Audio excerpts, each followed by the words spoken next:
Hey guys, thanks for checking out my channel. I wanted to cover the turnover rate and relating how that's going to affect us. I just saw two articles, one from last year and one just published today or recently, that was talking about the older workforce retiring, and I want to relate that to how the article from last year, where we was talking about the 60% turnover for non-career, and I kind of want to connect the two and show you guys what I think is going to be happening in the next couple years. I wanted to start with the article. They showed the statistics for retirement. So it's showing for the older workforce, they have right now 20% of them are able to retire, and over the next 10 years or less than 10 years, that's going to increase as much as 50%. That's going to be an issue, of course, because from the trends that I've seen, according to the articles, even from last year, the report where they showed 60% turnover among non-career, is the post office is losing people on both sides of the spectrum. So they're losing the new people and the old in, I think, pretty good equal measures at this point.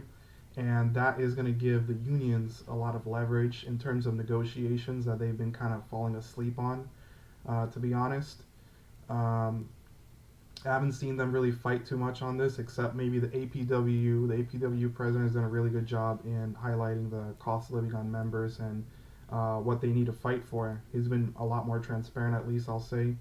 Brian Renfro has talked a good game. He's talked about, creating one pay table and this or that, but he's been going on 2 years now, and he still doesn't have a contract. So, especially with the convention they had not that long ago, where they were close to kicking him out basically because of all the violations he's done.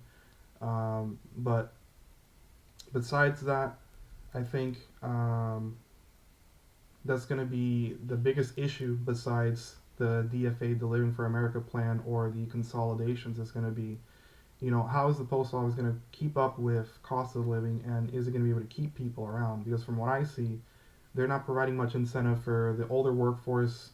The wages are stagnating for them at the top step, and especially for new people, they talk a good game, but they're not really doing much for us. Especially we have for the mail handler craft, especially we have the lowest pay, especially compared to the clerks. There's like a $10,000 gap.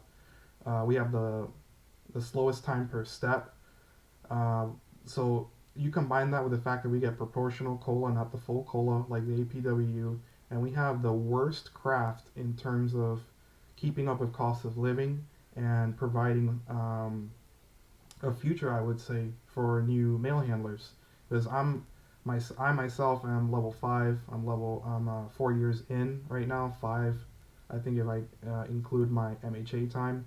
So for me, I don't really even see a point. I can't even imagine someone new coming in trying to make this place a living out of this place. I see some people say that they make it work, but in reality, this is roommate living is what it is. It's not like, like when my family started working for the post office, like my dad, he would be able to afford somewhere to live, basically, and he was able to buy a house. Now you can't even do that. They're trying to make you comfortable with being a roommate, not even a renter.